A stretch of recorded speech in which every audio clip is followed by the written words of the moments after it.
ಜನನಿ news ಚಾನೆಲ್ಗೆ like ಮಾಡಿ, subscribe ಮಾಡಿ, ಶೇರ್ ಮಾಡುವ ಮೂಲಕ ನಮ್ಮ ಚಾನೆಲ್ಗೆ ಸಹಕರಿಸಿ. ಹೆಚ್ಚಿನ ಮಾಹಿತಿಗಾಗಿ ಸಂಪರ್ಕಿಸಿ ಹರೀಚಿ. ಇನ್ಸ್ಟಿಟ್ಯೂಷನ್ಸ್ ನ ಡೆವಲಪ್ ಮಾಡೋದಕ್ಕೂ ಕೂಡ ಒಂದು 10 to 15-20% ನ ಇಡೀ ರಾಜ್ಯಕ್ಕೆ ಕೊಡುವಂತದ್ರಲ್ಲಿ ಇಲ್ಲಿಗೂ ಕೂಡ 2 ಕೋಟಿ ಅನುದಾನ ರಾಜ್ಯ ಸರ್ಕಾರದ್ದು, SCP TSPದು 2 ಕೋಟಿ ಅನುದಾನ ಬಂದಿದೆ. ಅದರಲ್ಲಿ 8 ಸ್ಮಾರ್ಟ್ ಕ್ಲಾಸ್ ರೂಮ್ಸ್ ಆಗುತ್ತೆ. 8 smart class rooms, normal class rooms ಅಲ್ಲ, ಸ್ಮಾರ್ಟ್ ಕ್ಲಾಸ್ ರೂಮ್. ಆಮೇಲೆ ಇಲ್ಲಿ ವಿಶೇಷವಾಗಿ ಸೆಮಿನಾರ್ ಹಾಲ್, ಯಾವುದು ನಾವು ನ್ಯಾಕ್ ಟೀಮ್ ಬಂದಿದೆ, PM ಉಷಾಯಿಂದ ಅನುದಾನ ಬಂದಿದೆ ಅಂತ ನಾವು ಏನು ಹೇಳ್ತಾ ಇದ್ದೀವಿ, ಅದು 3,90,00,000ದಲ್ಲಿ ಸೆಮಿನಾರ್ ಹಾಲ್ ಮತ್ತೆ ಇವತ್ತಿನ ಆಧುನಿಕ ಲೈಬ್ರರಿ. ಅದಾದ್ಮೇಲೆ ಬ್ಯಾಡ್ಮಿಂಟನ್ ಸ್ಟೇಡಿಯಂ, ಹೆಣ್ಮಕ್ಕಳಿಗೆ ಅದೊಂದು ಸ್ಪೋರ್ಟ್ಸ್ಗೆ ಪ್ರೋತ್ಸಾಹ ಕೊಡುವಂತ ಒಂದು ದೂರದೃಷ್ಟಿಯಿಂದ. ಇನ್ನು ಮಿಕ್ಕಿದ ಅಮೌಂಟ್ 5 ಕೋಟಿಯಲ್ಲಿ ಇನ್ನು 1 ಕೋಟಿ ಒಳಗಡೆ ಇವರಿಗೆ ಮೆಟೀರಿಯಲ್ಲು, ಸಾಫ್ಟ್ ಕಾಂಪೋನೆಂಟ್ಸ್, ಅದು ಎಜುಕೇಷನ್ ಇನ್ಸ್ಟಿಟ್ಯೂಷನ್ ಅಥವಾ ಎಜುಕೇಷನ್ ಡಿಪಾರ್ಟ್ಮೆಂಟ್ ಇಂದಾನೆ ನೆಕ್ಸ್ಟ್ ಏನೇನು ಬೇಕಾಗಿರುತ್ತೆ ಇವರಿಗೆ, ಲ್ಯಾಪ್ಟಾಪ್ಸು ಮತ್ತೆ ಇವ್ರದ್ದೊಂದು ಸಾಫ್ಟ್ ಕಾಂಪೋನೆಂಟ್ಸ್ ಅಂತ ಇರುತ್ತೆ. ಅದಕ್ಕೆ ಅವರು ಗೌರ್ಮೆಂಟ್ ಹಂತದಿಂದಾನೇ ಸಪ್ಲೈ ಮಾಡುವಂಥ ಸ್ಟ್ಯಾಂಡರ್ಡ್ ಏಜೆನ್ಸೀಸ್ ಇರುತ್ತೆ. ಅದ್ರ ಮುಖಾಂತರ ಕಡಿಮೆ ಅನುದಾನ ಅಲ್ಲ, ಅದು ತುಂಬಾ ಇವತ್ತು ಒಂದು ಸುವರ್ಣ ಅಕ್ಷರಗಳಲ್ಲಿ ಬರೆಯುವಂಥ ದಿನಾನೇ ಕೂಡ. ಮತ್ತೆ ಇದು ಭೂಮಿ ಪೂಜೆ, ಎಲ್ಲರೂ ಬರಬೇಕಾಗಿತ್ತು, ಇದು ಒಂದು ದೊಡ್ಡ ಕಾರ್ಯಕ್ರಮನೇ. ಆದರೆ ಇದು ಭೂಮಿ ಪೂಜೆ ಇದ್ದಿದ್ರಿಂದ ಕಾಲಕ್ಕೆ ಈ ಕೆಲಸಗಳಾಗಿ ಲೋಕಾರ್ಪಣೆ ಆಗುತ್ತಲ್ಲ. ಬ್ಯಾಡ್ಮಿಂಟನ್ ಸ್ಟೇಡಿಯಮ್ಮು, ಸೆಮಿನಾರ್ ಹಾಲು, ಮತ್ತು ಲೈಬ್ರರಿ, ಅದಾದ್ಮೇಲೆ ಸ್ಮಾರ್ಟ್ ಕ್ಲಾಸಸ್ ಎಲ್ಲ ಲೋಕಾರ್ಪಣೆ ಆಗೋ ದಿನ ಈ ಎಷ್ಟೊಂದು ಕಾಲೇಜ್, ಗೌರ್ಮೆಂಟ್ ಹೈಸ್ಕೂಲ್ಸ್ ಪ್ರಿನ್ಸಿಪಲ್ಸು, ಅಲ್ಲಿನ ಮಕ್ಕಳು, ಅದಾದ್ಮೇಲೆ ಇವರು ಪೋಷಕರು, ಇವ್ರನ್ನ ಈ ಕಾಲೇಜಲ್ಲಿ ಓದಿಸ್ತಾ ಇರುವಂಥ ಪೋಷಕರು, ಅವ್ರನ್ನೆಲ್ಲ ಕರೆದು ಬಹಳ ಅರ್ಥಪೂರ್ಣವಾಗಿರುವಂಥ ಕಾರ್ಯಕ್ರಮ ಮಾಡೋಣ. ಇವತ್ತು ಭೂಮಿ ಪೂಜೆ ಇದ್ದಿದ್ದರಿಂದ ಮಕ್ಕಳಿಂದಾನೇ ನಾವು ಪೂಜೆ ಮಾಡಿಸಿ ಒಳ್ಳೆ ದಿನದಲ್ಲಿ ಇದನ್ನ ಲೋಕಾರ್ಪಣೆ ಮಾಡ್ಬೇಕನ್ನುವಂಥ ದೂರದೃಷ್ಟಿಯಿಂದ ಭೂಮಿ ಪೂಜೆ ಶಂಕುಸ್ಥಾಪನೆ ಅಷ್ಟೇ ಮಾಡಿದ್ರಿಂದ ಈ ಭಾಗದ ಗ್ರಾಮ ಪಂಚಾಯತಿ ಸದಸ್ಯರು, ಗೌರವಾನ್ವಿತ ಗುಟ್ಟಳ್ಳಿ ಉಲ್ಕೂರ್ ಪಂಚಾಯತಿಯ ಗ್ರಾಮ ಪಂಚಾಯತಿಯ ಸದಸ್ಯರು, ಅಧ್ಯಕ್ಷರು, ಬೇತ್ಮಂಗ್ಲ ಗ್ರಾಮ ಪಂಚಾಯತಿಯ ಸದಸ್ಯರು, ಅಧ್ಯಕ್ಷರು, ಮತ್ತೆ ಆ ಭಾಗದ ಎಲ್ಲ ಪ್ರಭಾವಿ ಮುಖಂಡರು, ರಾಮಸಾಗರ ಪಂಚಾಯತಿಯ ಅಧ್ಯಕ್ಷರು, ಮತ್ತೆ ಆ ಭಾಗದ ಎಲ್ಲ ಗ್ರಾಮ ಪಂಚಾಯತಿ ಸದಸ್ಯರು, ಮುಖಂಡರು, NG ಉಲ್ಕೂರ್ ಪಂಚಾಯತಿಯಿಂದ, ಸುಂದರಪಾಳ್ಯದಿಂದ, ಈ ಭಾಗದ ಎಲ್ಲ ಮುಖಂಡರು ಈ ವಿಶೇಷವಾಗಿರುವಂಥ ಕಾರ್ಯಕ್ರಮಕ್ಕೆ ಬಂದಿದ್ದಾರೆ. ಇವತ್ತು ನಾನು ಒಂದೇ ಒಂದು ವಿಚಾರ ಅಷ್ಟೇ ಹೇಳಲಿಕ್ಕೆ ಇಷ್ಟಪಡ್ತೀನಿ. ನೆಹರು ಅವರು ಅವರ ಜೀವಿತ ಅವಧಿಯಲ್ಲಿ ಮಕ್ಕಳನ್ನ ಬಹಳ ವಿಚಾರದಲ್ಲಿ ಮುಗ್ಧರು. ಅವರಲ್ಲಿ ಆ ಮುಗ್ಧತೆಯನ್ನ ದೇವ್ರಿಗೆ ಹೋಲಿಸ್ತಾ ಇದ್ರು. ಮಕ್ಕಳಲ್ಲಿ ಯಾವಾಗಲೂ ಅವರ ಭಾವನೆಗಳಲ್ಲಿರುವಂಥ ಒಂದು ಇದನ್ನ ಅವರು ಇಷ್ಟಪಡ್ತಾ ಇದ್ರು. ಅದಕ್ಕಾಗಿ ಅವರ ಜನ್ಮದಿನವನ್ನ ಚಿಲ್ಡ್ರನ್ಸ್ ಡೇ ಅಂತ ನಾವು ಆಚರಿಸ್ತೀವಿ. ಹೌದಾ? ಚಿಲ್ಡ್ರನ್ಸ್ ಡೇ ಏನಕ್ಕೆ ಆಚರಿಸ್ತೀವಿ? ನೆಹರು ಅವರ ಜನ್ಮ ದಿನೋತ್ಸವನ್ನ ಅವರ ಇಡೀ ಜೀವನದಲ್ಲಿ ಅವರು ಒಂದು ಹೇಳ್ತಾರೆ, public sectors are modern temples of India ಅಂತ.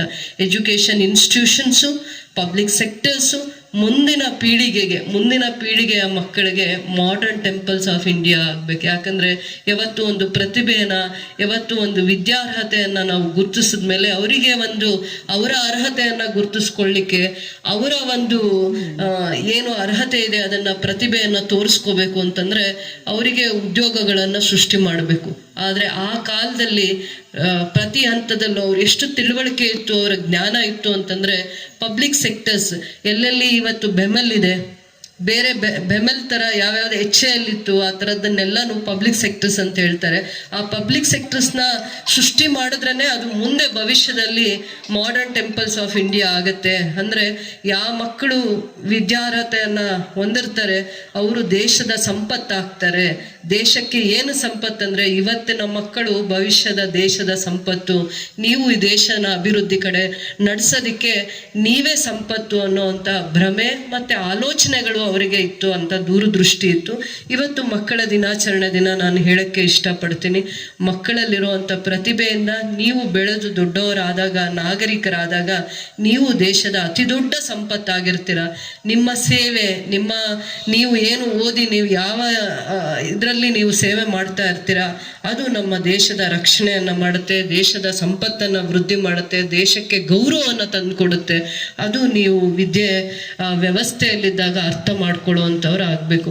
ಆಮೇಲೆ ಇವತ್ತು ನಿಮಗೆ ಒಂದು ಅಂತಾನೆ ಒಂದು ಕೊಡ್ತಾರೆ ಈ ದಿನ ಮಕ್ಕಳ ದಿನಾಚರಣೆ ಅನ್ನೋದ್ರಿಂದ ನಿಮ್ಗೊಂದು ನೆನಪಿನ ಕಾಣಿಕೆಯನ್ನ ಕೊಡುವಾಗ ಅದ್ರಲ್ಲಿ ಒಂದು ಮಾರಲ್ ಸ್ಟೋರೀಸ್ ಇರುತ್ತೆ.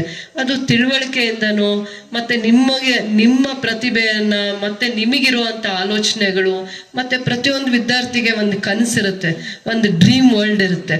ನಾವ್ ಏನೇ ಓದ್ತಾ ಇದ್ರು ನಮ್ಮ ಮನ್ಸು ಇನ್ನೊಂದ್ ಕಡೆ ಒಂದು ಕನಸು, ಒಂದು ಪುಟ್ಟ ಕನಸು ಪ್ರತಿಯೊಬ್ಬರಿಗೂ ಇದ್ದೇ ಇರುತ್ತೆ. ನಾವು ನಿಮ್ಮ ವಯಸ್ಸಿನಲ್ಲಿ ಆ ತರ ಕನಸನ್ನ ಕಾಳ್ತಾನೆ ಇದ್ವಿ. ನಾನು ಯಾವಾಗ್ಲೂ ಕೂಡ ನನಗೂ ಆ ಥರದ್ದು ಒಂದು ಚಿಕ್ಕ ಕನಸು ನಾನು ಕಾಪಾಡ್ಕೊಂಡೇ ಬರ್ತಾ ಇದ್ದೆ. ಇದನ್ನ ಒಂದಿನ ನಾನು ಅಚೀವ್ ಮಾಡಬೇಕು, ಈ ಗೋಲ್ನ ರೀಚ್ ಮಾಡಬೇಕು, ಒಂದು ವಿಷನ್ ಇರಬೇಕು. ಪ್ರತಿ ವಿದ್ಯಾರ್ಥಿಗೂ ಒಂದು ವಿಷನ್ ಇರಬೇಕು, ಒಂದು ಗುರಿ ಇರಬೇಕು. ಆ ಗುರಿನ ಮುಟ್ಸೋವಂಥ ದೇವರು ಗುರುಗಳು ಇಲ್ಲಿರ್ತಾರೆ. ಅವ್ರನ್ನ ಗೌರವವಾಗಿ ಏನೇ ಹೇಳ್ಕೊಟ್ರು ಈ ವಯಸ್ಸಲ್ಲಿ ಅವರನ್ನ ಆ ಗೌರವನ ಕಾಪಾಡ್ಕೋಬೇಕು. ತಂದೆ ತಾಯಿ ಒಂದು ಸಸ್ಯನ ಹೇಗೆ ನಾವು ಪೋಷಿಸ್ತೀವಿ, ಕಾಪಾಡ್ತೀವಿ, ತಂದೆ ತಾಯಿ ಪ್ರತಿ ಮಕ್ಕಳನ್ನ ಭವಿಷ್ಯವನ್ನ ಕಾಪಾಡ್ಬೇಕಂದ್ರೆ ಆ ಸಸಿನ ನಾವು ಹೇಗೆ ಕಾಪಾಡ್ತೀವಿ, ನಿಮ್ಮನ್ನ ಅದೇ ರೀತಿ ತಂದೆ ತಾಯಿಗಳು ಪೋಷಣೆ ಮಾಡ್ತಾರೆ, ಕಾಪಾಡ್ತಾರೆ. ಯಾಕಂದ್ರೆ ಭವಿಷ್ಯದಲ್ಲಿ ನಾವು ಅನುಭವಿಸಿರೋ ಕಷ್ಟ ನೀವು ಅನುಭವಿಸ್ಬಾರ್ದು ಅಂತ. ಅದಾದ್ಮೇಲೆ ಅದಕ್ಕೆ ದಾರಿ ತೋರಿಸುವಂಥದ್ದು ಗುರಿಗಳು. ನೀವು ಓದ್ಕೊಳ್ಳೋದಕ್ಕೆ ಬಂದಾಗ ಫಸ್ಟ್ ಡಿಗ್ರಿಯಲ್ಲಿ, ಸೆಕೆಂಡ್ ಡಿಗ್ರಿಯಲ್ಲಿ, ಥರ್ಡ್ ಡಿಗ್ರಿಯಲ್ಲಿ ಇಷ್ಟು ಎಕ್ಸಲೆಂಟ್ ಆಗಿ ಮಾರ್ಕ್ಸ್ ತೆಗಿಬೇಕು, ಎಲ್ಲಿ ನಿಮ್ಮ ಪ್ರತಿಭೆನ ಇಂಟರ್ ಸ್ಕೂಲ್ ಕಾಂಪಿಟೇಷನ್ಗೆ ಕರ್ಕೊಂಡೋಗಿ ನಿಮಗೆ ಅವಕಾಶ ಕೊಡಿಸ್ಬೇಕು ಅನ್ನೋವಂಥ ಪ್ರತಿಭೆನ ಹುಡುಕೋದು, ಅದಕ್ಕೆ ಅವಕಾಶ ಆಪರ್ಚುನಿಟೀಸ್ ಕೊಡಿಸೋ ಎಲ್ಲ ಪ್ರಯತ್ನ ನಿಮ್ಮ ಗುರುಗಳು ಅಥವಾ ಆ ಜಾಗದಲ್ಲಿ ತುಂಬಿರೋಂಥ ಮಾತ್ರ ಮಾಡೋಕ್ಕೆ ಆಗಿರುತ್ತೆ. ಅದಕ್ಕೆ ನೀವು ಅವರನ್ನ ಎಷ್ಟು ಗೌರವವಾಗಿ ನೋಡ್ಕೋಬೇಕು, ಅವ್ರು ಏನೆಲ್ಲ ಒಳ್ಳೆ ಅವಕಾಶಗಳನ್ನ ಕೊಟ್ಟಿದ್ದಾರೆ, ಆಪರ್ಚುನಿಟೀಸ್ನ ನಿಮ್ಮ ಕಣ್ಣು ಮುಂದೆ ತಂದು ನಿಲ್ಲಿಸಿದ್ದಾರೆ ಅನ್ನೋದನ್ನ ಅರ್ಥ ಮಾಡ್ಕೋಬೇಕು. ಎಲ್ಲ ಸ್ಟೂಡೆಂಟ್ಸ್ದು ಒಂದು ಗೋಲ್ಡನ್ ಪೀರಿಯಡ್ ಅಂತಿರುತ್ತೆ. ಕಾಲೇಜ್ ಬಿಟ್ಟ ಮೇಲೆ ನಮ್ಗೆ ಅರ್ಥ ಆಗುತ್ತೆ ಆ ದಿನ ಮತ್ತೆ ಬರಲ್ಲ ಅಂತಂದ್ಬಿಟ್ಟು. ಈ ಗೋಲ್ಡನ್ ಪೀರಿಯಡ್ನ ನೀವು ಯಾವ ರೀತಿ ಉಪಯೋಗ ಮಾಡ್ಕೋತೀರಾ ಅದು ನಿಮ್ಮ ಮುಂದೆ ಫ್ಯೂಚರ್ನ ಕೊಡುತ್ತೆ. ಈ ಗೋಲ್ಡನ್ ಪೀರಿಯಡ್ ಯಾರು ನಿಮ್ಗೆ ಇಷ್ಟು ಪ್ರತಿಭೆನ ಹೇಳ್ಕೊಟ್ಟಿದ್ದಾರೆ, ನಿಮ್ಮಲ್ಲಿರುವಂತ ಟ್ಯಾಲೆಂಟ್ನ ಹುಡುಕಿ ಅದನ್ನ ಫೈನ್ ಆಗಿ ಒಂದು ಫಸ್ಟ್ ರ್ಯಾಂಕ್ ಬರೋದು, ಸೆಕೆಂಡ್ ರ್ಯಾಂಕ್ ಬರೋದು, ಒಳ್ಳೆ marks out of out score ಮಾಡಿದ್ದೀರಾ ಅಂತಂದ್ರೆ ಅದು ಬಹಳ ಖುಷಿ. ಈ ಮಕ್ಕಳೆಲ್ಲ ನಾಳೆ ಪೇಪರಲ್ಲಿ ಬರಲಿ. ಆಮೇಲೆ ಇನ್ನೂ ಒಂದು, ಆ ಮಗುಗೆ ತನಗೆ ಒಂದು ಕೊರತೆ ಇದೆ ಅನ್ನೋದನ್ನ ತೋರಿಸ್ದೆ ಕಾಂಪಿಟೇಟ್ ಮಾಡ್ತಾರಲ್ಲ, ನಾರ್ಮಲ್ ಸ್ಟೂಡೆಂಟ್ಸ್ಗಿಂತ ಇನ್ನೂ ಚೆನ್ನಾಗಿ ಕಾಂಪಿಟೇಟ್ ಮಾಡ್ತಾರಲ್ಲ, ಇದೆಲ್ಲಾನು ಪ್ರತಿಭೆನೆ, ಎಕ್ಸಲೆಂಟ್ ಅಂತ ಹೇಳಕ್ಕೆ ಇಷ್ಟಪಡ್ತೀನಿ. ಇದು ನಿಮಗೆ ನಾವು ಕೊಡ್ತಾ ಇರುವಂತ ಕಾಂಟ್ರಿಬ್ಯೂಷನ್. ಯಾವ ಮಕ್ಕಳಲ್ಲಿ ಪ್ರತಿಭೆ ಇದೆ, ಯಾವ ಮಕ್ಕಳಲ್ಲಿ ಆಸಕ್ತಿ ಇದೆ, ಆ ಮಕ್ಕಳಿಗೆ ಒಂದು ಒಳ್ಳೆಯ ದೇಗುಲವನ್ನ ಕಟ್ಟಬೇಕು ಅಂತಿದೀವಲ್ಲ, ಇದೇ ದೇಗುಲ. ಎಲ್ಲಿ ಎಜುಕೇಶನ್ ಇನ್ಸ್ಟಿಟ್ಯೂಷನ್ಸ್ ಇದೆ ಅದಕ್ಕೆ ಬೆಸ್ಟ್ ಇನ್ಫ್ರಾಸ್ಟ್ರಕ್ಚರ್ ಕೊಡೋ ಅಂಥದ್ದೇ ನಮ್ಮ ಜವಾಬ್ದಾರಿ ಆಗಬೇಕು. ಅದನ್ನ ಜವಾಬ್ದಾರಿಯಿಂದ ಮಾಡ್ತೀವಿ ಅಂತ ಹೇಳ್ತಾ, ಇಲ್ಲಿ ಕನ್ಸ್ಟ್ರಕ್ಷನ್ ಡಿಪಾರ್ಟ್ಮೆಂಟ್, ಹೌಸಿಂಗ್ ಡಿಪಾರ್ಟ್ಮೆಂಟ್, ಸರ್ಕಾರದ ಒಂದು ಹೌಸಿಂಗ್ ಡಿಪಾರ್ಟ್ಮೆಂಟೇ ಇದನ್ನೆಲ್ಲ ಮಾನಿಟರಿಂಗ್ ಏಜೆನ್ಸಿ ಆಗಿದೆ. ಸ್ಟ್ರಕ್ಚರ್ಸ್ ಪಾರ್ಟ್ನ ಇಲ್ಲಿ ಆಫೀಸರ್ಸ್ ಬಂದಿದ್ದಾರೆ, ಸ್ಟೇಟ್ ಆಫೀಸರ್ಸು. 6 to 9 months ಒಳಗೆ ನಿಮಗೆ ಇವತ್ತಿಗಿರುವಂತ ಸ್ಟ್ರೆಂತ್ ಜಾಸ್ತಿ ಆಗ್ಬೇಕಂದ್ರೆ ಇಟ್ ಇಸ್ ಯುವರ್ ರೆಸ್ಪಾನ್ಸಿಬಿಲಿಟಿ. ನೀವು ಕ್ವಾಲಿಟಿ ಕೆಲಸದಲ್ಲಿ ನಾವು ಕಾಂಪ್ರಮೈಸ್ ಆಗಲ್ಲ. ಏನೇನು ನಿಮ್ಮ ರೆಸ್ಪಾನ್ಸಿಬಿಲಿಟೀಸ್ ಇದಾವೆ ಅದನ್ನ ಇನ್ ಟೈಮ್ ಮಾನಿಟರ್ ಮಾಡಿ ನೀವು ಕಂಪ್ಲೀಟ್ ಮಾಡಬೇಕಾಗತ್ತೆ. ಗ್ರಾಮೀಣ ಭಾಗದಲ್ಲಿ ಇನ್ನೂ ತುಂಬಾ ಜನ ಮಕ್ಕಳು ಇಲ್ಲಿ ಆಸಕ್ತಿಯಿಂದ ಬಂದು ಇಲ್ಲಿ ಅವರು ವಿದ್ಯಾಭ್ಯಾಸನ ಮಾಡುವಂತ ವಾತಾವರಣ ಕೊಡಬೇಕು ಅನ್ನುವಂಥ ಒಂದು ದೂರದೃಷ್ಟಿಯಿಂದ ಇದೆಲ್ಲ ಪ್ರಯತ್ನ ಮಾಡಿದೀವಿ. ಅದನ್ನ ನೀವು ಸಕಾಲಕ್ಕೆ ಮಾಡಬೇಕು ಅನ್ನುವಂಥದ್ದು ನಮ್ಮ ಒಂದು ಕನ್ಸರ್ನ್ ಅಷ್ಟೆ ಅಂತ ಹೇಳ್ತಾ, ಈ ಕಾರ್ಯಕ್ರಮನ ಯಶಸ್ವಿ ಮಾಡಲಿಕ್ಕೆ ಬಂದಿರುವಂಥ ಎಲ್ಲ ಮುಖಂಡರಿಗೂ ಮತ್ತೆ ಪ್ರತಿಭಾವಂತ ಮಕ್ಕಳಿಗೂ, ಮುಂದೆ ಇಲ್ಲಿ ನಿಮ್ಮನ್ನ ನೋಡಿ ಓದಕ್ಕೆ ಬರಬೇಕು ಅಂದ್ರೆ ಈ ಕಾಲೇಜಿಗೆ ನೀವು ಯಾವ ರೀತಿ ನಿಮ್ಮ ಪರಿಶ್ರಮ ಏನಿರಬೇಕು, ನಿಮ್ಮನ್ನ ನೋಡಿ ಇನ್ನು 10 ಜನ ಮಕ್ಕಳು ಜಾಸ್ತಿ ಇದೇ ಕಾಲೇಜ್ಗೆ ಬಂದು ಅವ್ರು ವಿದ್ಯಾಭ್ಯಾಸ ಮಾಡ್ಬೇಕಂದ್ರೆ ನಿಮ್ದು ಒಂದು ಕಾಂಟ್ರಿಬ್ಯೂಷನ್ ಇರ್ಬೇಕಲ್ಲ. ಅದು ನಿಮ್ಮ ರಿಸಲ್ಟ್ಸ್ ಅಲ್ಲಿ ನೀವು ತೋರಿಸಿದಾಗ ನಿಮ್ಮ ಗುರುಗಳಿಗೆ, ನಿಮ್ಮ ಪೋಷಕರಿಗೆ, ನಮಗೆ ಗೌರವ ಕೊಟ್ಟಂಗೆ ಆಗತ್ತೆ ಅಂತ ನಾನು ಈ ಮಕ್ಕಳ ದಿನಾಚರಣೆ ದಿನ ನಿಮ್ಮೆಲ್ಲರನ್ನು ಶುಭ ಹಾರೈಸ್ತಾ, ಭವಿಷ್ಯದ ನೀವು ಸಂಪತ್ತು, ದೇಶದ ಸಂಪತ್ತು, ನಿಮಗೆ ಒಂದು ಭವಿಷ್ಯ ಇದೆ, ಅದನ್ನ ನೀವು ರೂಪಿಸ್ಕೊಳ್ಳಿಕ್ಕೆ ಈ ಜ್ಞಾನ ಮಂದಿರದಕ್ಕೆ, ಜ್ಞಾನ ದೇಗುಲಕ್ಕೆ ಬರ್ತಾ ಇದ್ದೀರಾ ಅಂತ ಹೇಳ್ತಾ ನಿಮ್ಮೆಲ್ಲರಿಗೂ ನಾನು ಶುಭ ಹಾರೈಸ್ತೀನಿ.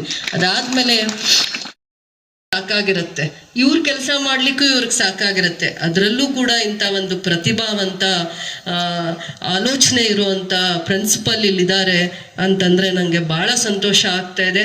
ಅದರ ಜೊತೆ ಇಲ್ಲಿ ಫೈನಾನ್ಷಿಯಲ್ ಮ್ಯಾನೇಜ್ಮೆಂಟ್ ಬಗ್ಗೆ ಒಂದು ಅಕೌಂಟಿಂಗ್ ಮಾಡಿದ್ದಾರೆ ಅಂತಂದ್ರೆ ಆ ಮೇಡಮ್ ಕೂಡ ಶಿ ಇಸ್ ವೆರಿ ಎಕ್ಸಲೆಂಟ್. ತುಂಬಾ ಸೈಲೆಂಟ್ ಆಗಿ KGF ಇಂದ ಬರ್ತಾರೆ ಆ ಮೇಡಮ್, ನನಗೆ ತುಂಬಾ ವರ್ಷಗಳಿಂದ ಪರಿಚಯ ಇದ್ದಾರೆ.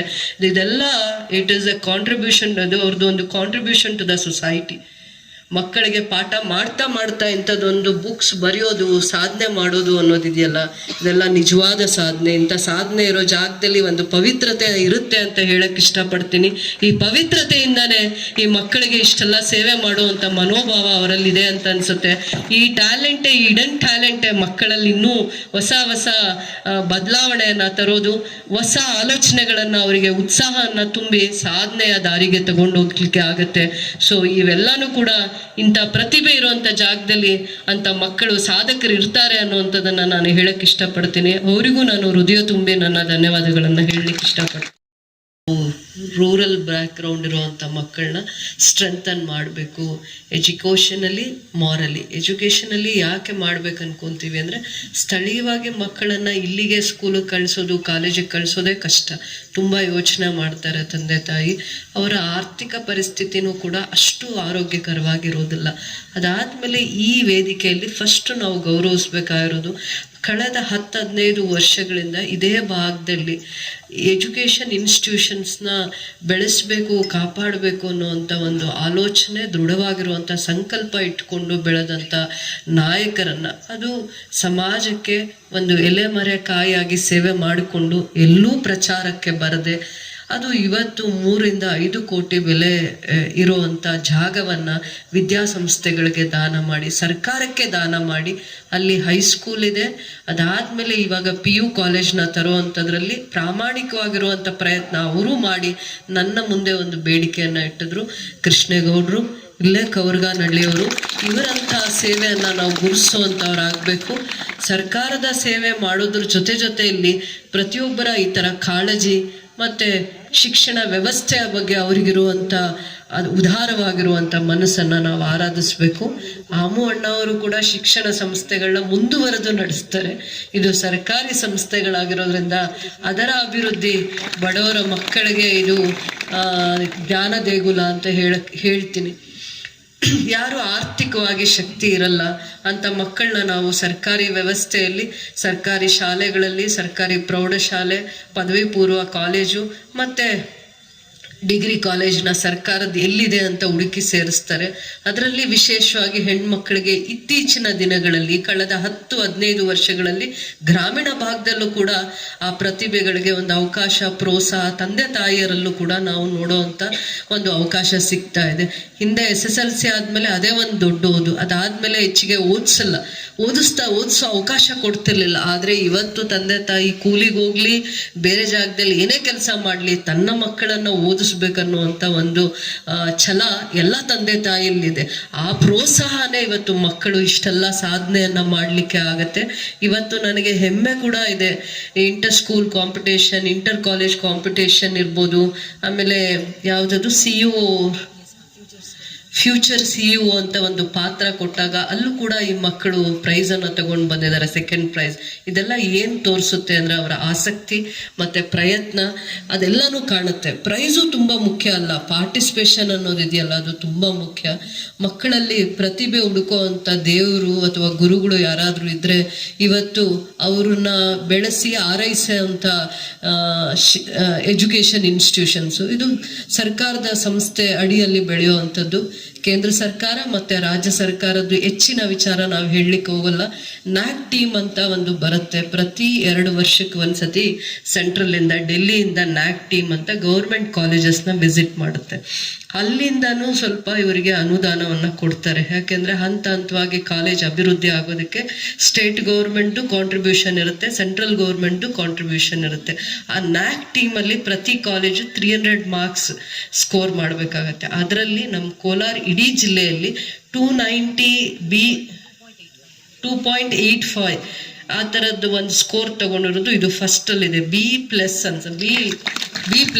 ಅಂತ ತಗೊಂಡಿರೋದು ನ್ಯಾಕ್ ಟೀಮ್ ಬಂದಾಗ.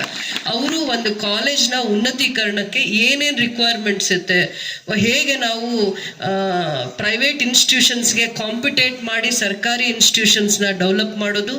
ಬರೀ ಡೆವಲಪ್ ಮಾಡಿದ್ರೆ ಸ್ಟೂಡೆಂಟ್ಸ್ ಇಲ್ಲ ಅಂತಂದರೆ ಅದು ಚೆನ್ನಾಗಿರುತ್ತೆ. ಒಂದು ಪಾರ್ಕ್ ಇದ್ದು ಪಾರ್ಕಲ್ಲಿ ಒಂದು ಫ್ಲವರ್ಸು ಅಥವಾ ಗಿಡಗಳಿಲ್ಲ ಅಂದರೆ ಪಾರ್ಕ್ಗೆ ಅಂದ ಕೊಡುತ್ತಾ, ಅದೇ ಥರ ಗೌರ್ಮೆಂಟ್ ಇನ್ಸ್ಟಿಟ್ಯೂಷನ್ಸ್ ಆಗಲಿ ಅಥವಾ ಒಂದು ಇನ್ಸ್ಟಿಟ್ಯೂಷನ್ಸಲ್ಲಿ ಸ್ಟೂಡೆಂಟ್ಸ್ ಇಲ್ಲ ಅಂತಂದರೆ ಅದಕ್ಕೆ ಕಳೆ ಇರುತ್ತಾ, ಆ ರೀತಿ ಒಂದು ಸ್ಕೂಲ್ಸ್ನ ಕಾಲೇಜಸ್ನ ಡೆವಲಪ್ ಮಾಡೋದಕ್ಕೆ ಇದು ಒಂದು ಡಿಗ್ರಿ ಕಾಲೇಜ್, ಮೊದಲನೇ ಹಂತದ ಡಿಗ್ರಿ ಕಾಲೇಜ್.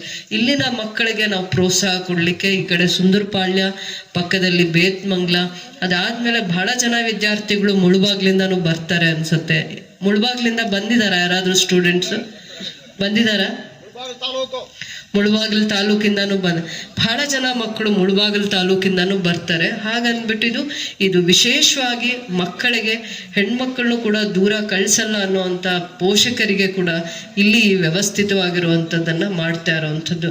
ಕಾಲೇಜು ಅದರದೇ ಆದದ ಒಂದು ಪ್ರಯತ್ನದಲ್ಲಿ, ಮತ್ತೆ ಶಿಕ್ಷಣ ಸಂಸ್ಥೆ ಬೆಳಿಬೇಕು ಅಂತಂದರೆ ಅಲ್ಲಿರುವಂಥ ಯಾರು ಬೋಧಕರಿರ್ತಾರೆ, ಟೀಚಿಂಗ್ ಫ್ಯಾಕಲ್ಟಿ, ಅವರ ರೋಲ್ ತುಂಬ ಜಾಸ್ತಿ ಇರುತ್ತೆ. ಅದಾದಮೇಲೆ ನ್ಯಾಕ್ ಟೀಮ್ ಬಂದಾಗೂ ಕೂಡ ಇವರು ಎಷ್ಟು ಜವಾಬ್ದಾರಿಯಾಗಿ ಅವರು ಕೆಲಸ ಮಾಡಿದ್ದಾರೆ ಅಂತಂದ್ಬಿಟ್ಟು ಅದನ್ನು ಹೇಳ್ತಾ ಬಂದರು. ಅದನ್ನು ನಾನು ಅಪ್ರಿಷಿಯೇಟ್ ಮಾಡ್ತೀನಿ. ಯಾವುದೇ ಒಂದು ಎಜುಕೇಷನ್ ಇನ್ಸ್ಟಿಟ್ಯೂಷನ್ಸು ಅಥವಾ ಒಂದು ಶೈಕ್ಷಣಿಕ ವ್ಯವಸ್ಥೆ ಸುಧಾರಣೆ ಆಗಬೇಕಂದ್ರೆ ಅಲ್ಲಿರುವಂಥ ಟೀಚಿಂಗ್ ಫ್ಯಾಕಲ್ಟಿ ಇರ್ಬೋದು, ಜವಾಬ್ದಾರಿ ಸ್ಥಾನದಲ್ಲಿರುವಂಥ ಪ್ರಿನ್ಸಿಪಲ್ ಇರಬೇಕು, ಇವ್ರದ್ದು ಭಾಳ ಜವಾಬ್ದಾರಿ ಸ್ಥಾನ ಇರುತ್ತೆ. ಅದನ್ನು ಅವರು ಹಂತ ಹಂತವಾಗಿ ಜವಾಬ್ದಾರಿಯಾಗಿ ನಿಭಾಯಿಸಿದ್ರಿಂದಾನೇ ನಾವು ಈ ಅನುದಾನನ ತರಲಿಕ್ಕೆ ಆಗುತ್ತೆ. ನನ್ನ ಹಂತದಲ್ಲೂ ಇದನ್ನೆಲ್ಲ ಭಾಳ ಸಂದರ್ಭದಲ್ಲಿ ಬಂದಾಗ ಅವರು ವ್ಯಕ್ತಪಡಿಸಿದ್ರು. ಅದಾದಮೇಲೆ ಸರ್ಕಾರದಿಂದ SCP TSP ಗ್ರ್ಯಾಂಟ್ಸ್ ಅಂತ ಇರುತ್ತೆ. ಅದು ಕಾಲಕ್ಕೆ ಎಜುಕೇಷನ್ ಇನ್ಸ್ಟಿಟ್ಯೂಷನ್ಸ್ನ ಡೆವಲಪ್ ಮಾಡೋದಕ್ಕೂ ಕೂಡ ಒಂದು 10 to 15-20% ಇಡೀ ರಾಜ್ಯಕ್ಕೆ ಕೊಡುವಂಥದ್ರಲ್ಲಿ ಇಲ್ಲಿಗೂ ಕೂಡ 2 ಕೋಟಿ ಅನುದಾನ ರಾಜ್ಯ ಸರ್ಕಾರದ್ದು SCP TSPದು 2 ಕೋಟಿ ಅನುದಾನ ಬಂದಿದೆ.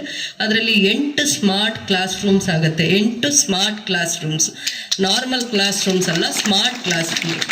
ಆಮೇಲೆ ಇಲ್ಲಿ ವಿಶೇಷವಾಗಿ ಸೆಮಿನಾರ್ ಹಾಲ್, ಯಾವುದು ನಾವು ನ್ಯಾಕ್ ಟೀಮ್ ಬಂದಿದೆ, PM ಉಷಾಯಿಂದ ಅನುದಾನ ಬಂದಿದೆ ಅಂತ ನಾವು ಏನು ಹೇಳ್ತಾ ಇದ್ದೀವಿ, ಅದು 3,90,00,000ದಲ್ಲಿ ಸೆಮಿನಾರ್ ಹಾಲ್, ಮತ್ತು ಇವತ್ತಿನ ಆಧುನಿಕ ಲೈಬ್ರರಿ, ಅದಾದಮೇಲೆ ಬ್ಯಾಡ್ಮಿಂಟನ್ ಸ್ಟೇಡಿಯಂ, ಹೆಣ್ಮಕ್ಕಳಿಗೆ ಅದೊಂದು ಸ್ಪೋರ್ಟ್ಸ್ಗೆ ಪ್ರೋತ್ಸಾಹ ಕೊಡುವಂಥ ಒಂದು ದೂರದೃಷ್ಟಿಯಿಂದ. ಇನ್ನು ಮಿಕ್ಕಿದ ಅಮೌಂಟ್ 5 ಕೋಟಿಯಲ್ಲಿ ಇನ್ನು 1 ಕೋಟಿ ಒಳಗಡೆ ಇವರಿಗೆ ಮೆಟೀರಿಯಲ್ಲು, ಸಾಫ್ಟ್ ಕಾಂಪೋನೆಂಟ್ಸ್, ಅದು ಎಜುಕೇಷನ್ ಇನ್ಸ್ಟಿಟ್ಯೂಷನ್ ಅಥವಾ ಎಜುಕೇಷನ್ ಡಿಪಾರ್ಟ್ಮೆಂಟಿಂದಲೇ ನೆಕ್ಸ್ಟ್ ಏನೇನು ಬೇಕಾಗಿರುತ್ತೆ ಇವರಿಗೆ, ಲ್ಯಾಪ್ಟಾಪ್ಸು ಮತ್ತು ಇವ್ರದ್ದೊಂದು ಸಾಫ್ಟ್ ಕಾಂಪೋನೆಂಟ್ಸ್ ಅಂತ ಇರುತ್ತೆ. ಅದಕ್ಕೆ ಅವರು ಗೌರ್ಮೆಂಟ್ ಹಂತದಿಂದನೇ ಸಪ್ಲೈ ಮಾಡುವಂಥ ಸ್ಟ್ಯಾಂಡರ್ಡ್ ಏಜೆನ್ಸೀಸ್ ಇರುತ್ತೆ. ಅದರ ಮುಖಾಂತರ ಅದರದೇ ದಟ್ ಸ್ಟ್ರಕ್ಚರ್ಸ್ ಬಿಟ್ಟು ಬೇರೆ ಏನೇನಿದೆ ಅದು ಸರ್ಕಾರದ ಹಂತದಲ್ಲಾಗುತ್ತೆ. ಆದರೂ ಕೂಡ ಇದೊಂದು ಗ್ರಾಮೀಣ ಭಾಗ